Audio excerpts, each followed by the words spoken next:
Na msikilizaji, kama ulivyosikia kwenye taarifa yetu kuu ni kwamba rais wa Marekani Donald Trump amesema nchi yake imefanya shambulio la mafanikio la kulipua maeneo matatu ya nyuklia nchini Iran na kusema kwamba yameharibiwa kabisa. Israel inasema kulikuwa na ushirikiano wa karibu na Marekani katika kupanga shambulio hilo. Maafisa wa Iran wamethibitisha kuwa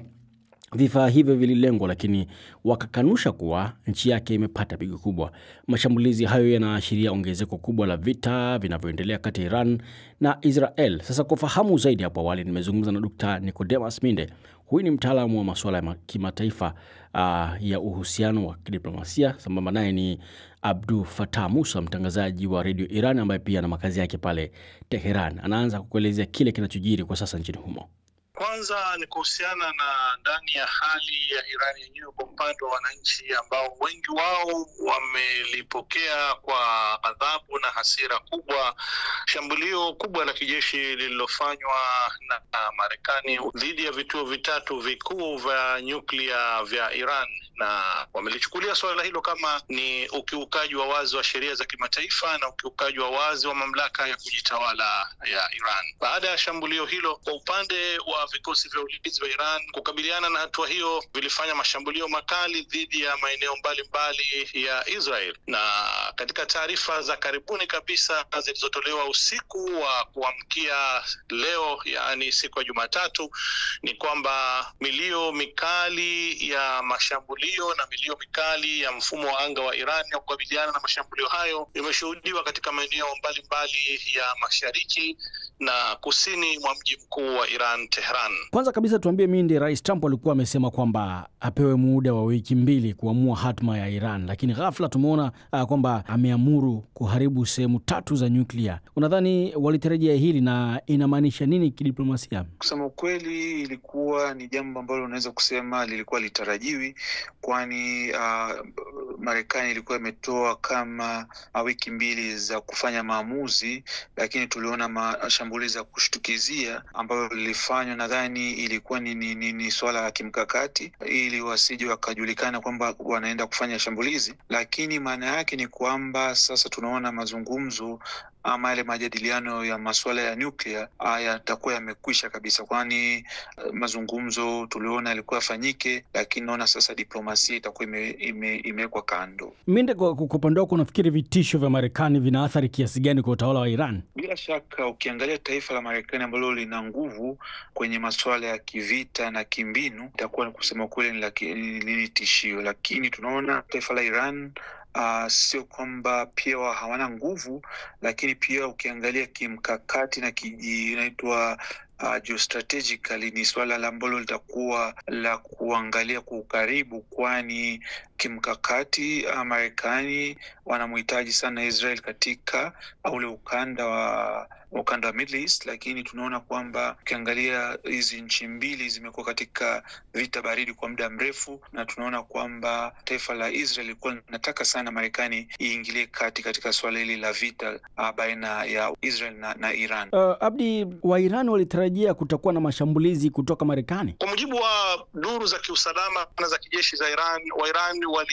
walitarajia kwamba Marekani itachukua hatua ya kushambulia vituo vya kijeshi vya Iran, na sababu ni kwamba kuna taarifa kwamba Iran imechukua hatua kadhaa za kuhamisha vitu mbalimbali muhimu vya nyuklia katika maeneo hayo matatu katika kipindi hiki cha karibu siku 3 zilizopita, ikimaanisha kwamba kulikuwa tayari na hofu hiyo kwamba pamoja na kwamba Rais Donald Trump wa Marekani alitangaza kwamba angetumia muda wa kipindi cha majuma 2 kutathmini kama aishambulie au atoe amri ya kushambuliwa kwa kijeshi Iran au la, lakini wa Iran inaonekana kwamba hawakuchukulia kauli yake hiyo kwamba kuwa ina uzito, kikumbuka kwamba alikuwa tayari ametaka kuendeleza mazungumzo na Iran katika kipindi cha siku 2 kabla ya Israel kuchukua hatua ya kuishambulia kijeshi Iran, na katika swala hilo alikuja katangaza baadaye mwenyewe kwamba alikuwa amepewa taarifa na Israel kwa kabla ya kufanya shambulio hilo. Kwa hivyo wa Iran hawakulipa uzito tamko lake na kusema kwamba uamuzi wa kuishambulia au kutoishambulia angeuchukua ndani ya kipindi cha wiki 2. Abdul Fattah, mtu atajiuliza nyuklia ya Iran ina hatari kiasi gani kwa dunia kiasi kwamba imekuwa ikidhibitiwa Iran kuendelea kutengeneza ama kuendelea kurutubisha nyuklia yake, iwapo Iran wenyewe imekuwa ikisema kwamba wao wanatengeneza kwa ajili ya manufaa yao na matumizi mazuri? Inavyoonekana zaidi ni suala la kisiasa, kwa sababu Irani, kumbuka kuwa ni miongoni mwa nchi zilizotia saini ule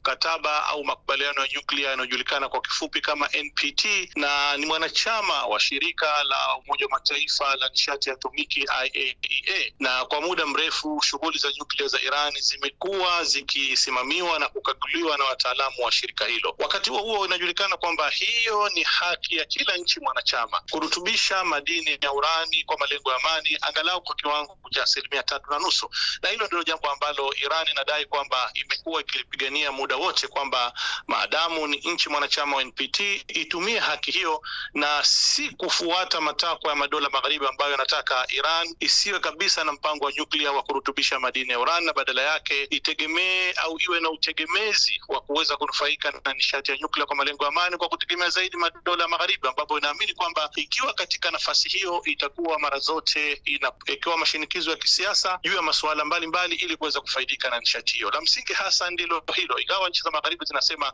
baadhi ya nchi ambazo ni wanachama wa NPT, kwa mfano tu kama Australia au Canada, Japan, zinatumia haki hiyo ya kurutubisha madini ya urani, lakini zinasema kwamba ikiwa haki hiyo itatumiwa na Iran, kwa kuwa Iran inaonekana kwamba haina uhusiano mzuri na madola magharibi, hasa Marekani na mshirika wake mkuu katika eneo la Mashariki ya Kati, Israel, ikiwa na uwezo huo inaweza wakati wote katumia fursa hiyo kwa ajili ya kuunda silaha za nyuklia na kuhatarisha usalama wa Israel. Iran imesema kwamba haitofanya mazungumzo na Marekani baada ya mashambulizi haya makali kabisa. Unadhani kwa jicho lako la kitafiti nini haswa kitakachofuata, Minde? Nadhani tutaona mapigano yataendelea kwa muda, kwa makisio yangu naona kwamba inaweza kuendelea kati labda wiki 2 hadi wiki 3, ukiangalia kwamba hata baada ya Marekani kurusha zile silaha zao na kupata zile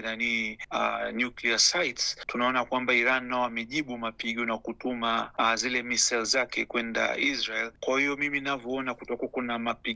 majibizano ya kivita baina hizi nchi 2 au 3 kabla waje kwenye meza ya mazungumzo. Hebu tuambie sasa, Abdi Fattah, umekuwa ukifuatilia na kuona kile ambacho kinaendelea kwa sasa. Nini haswa mpango wa Iran baada ya sehemu zake muhimu za nyuklia kuvamiwa? Mpaka sasa kumekuwa na kauli mbalimbali zinazotolewa na baadhi ya wanasiasa wakiwemo wabunge wa Iran na hata baadhi ya maafisa wa kijeshi na wataalamu mbalimbali wa masuala ya nyuklia. Kwa mfano, tayari bunge la Iran limeidhinisha msimamo wa Iran kuchukua hatua ya kufunga mlango bahari wa Hormuz, ambayo ni njia muhimu zaidi duniani